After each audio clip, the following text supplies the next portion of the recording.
ছাত্রী পড়ছিলেন মেডিকেল, ওনাকে যে ব্রুটালি হত্যা করা হয়েছে নৃশংসভাবে, মানে ধর্ষণের পরে হত্যা করা হয়েছে, ওটা তো ঠিক না।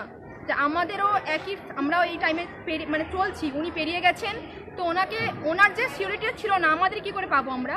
যে আমাদের বাবা মা চিন্তা করে, আমরাও চিন্তা করি, আমাদের যে পরবর্তী জেনারেশন, অথচ আমাদের পরবর্তী জেনারেশন প্লাস আমাদের সেফটির জন্য আমরা এটা করছি, আমরা জাস্টিস চাই এর জন্য। আপনার নাম? রিয়া মাইতি।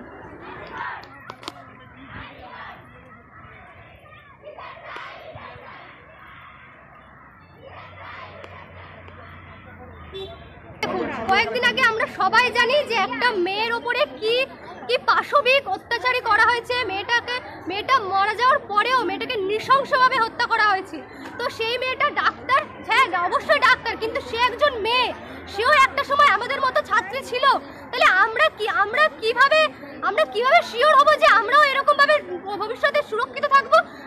আমাদেরও তো কোনো সেফটি নেই। তাহলে এই যে মেয়েটার সঙ্গে এরকম পাশবিক অত্যাচারিত হয়েছে যে মেয়েটা, তার কি কোনো বিচার হবে না?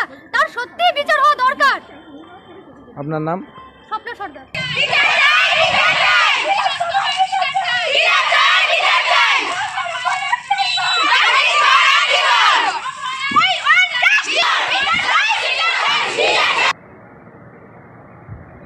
গত 23শে আগস্ট তারিখে বিদ্যালয়ের উঁচু ক্লাসের ছাত্রীরা মূলত আরজি করের যে একটা দুর্ঘটনা, একটা মর্মান্তিক ঘটনা ঘটেছে, সেটার বিরুদ্ধে তারা একটা প্রতিবাদ মিছিল করতে ইচ্ছুক ছিল এবং সেই উদ্দেশ্যেই আজকে স্কুল ছুটির পরে আমরা তাদেরই অনুরোধে ছাত্রীদের সঙ্গে আমরা তাদের শৃঙ্খলা রক্ষার জন্য মিছিলটা আয়োজন করা হয়েছে।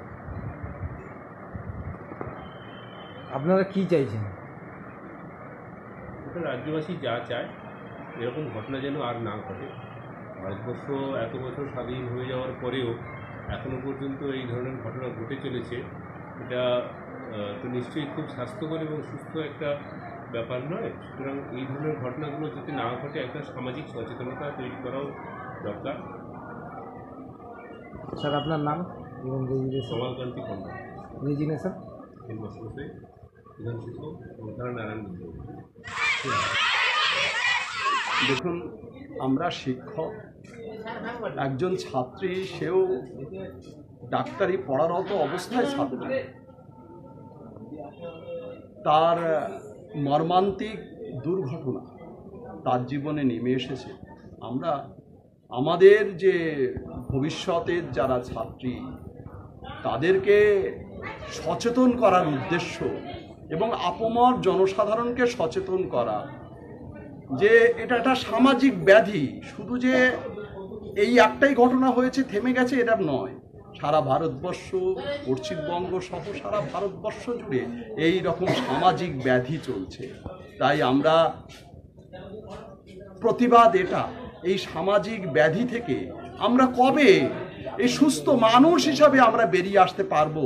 আমাদের মধ্যে যে বর্বরচিত আচরণ কবে বাদ হবে?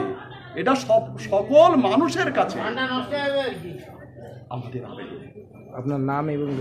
আমার নাম বিকাশ চন্দ্র মণ্ডল, নামখানা নারায়ণ বিদ্যামন্দির শিক্ষক।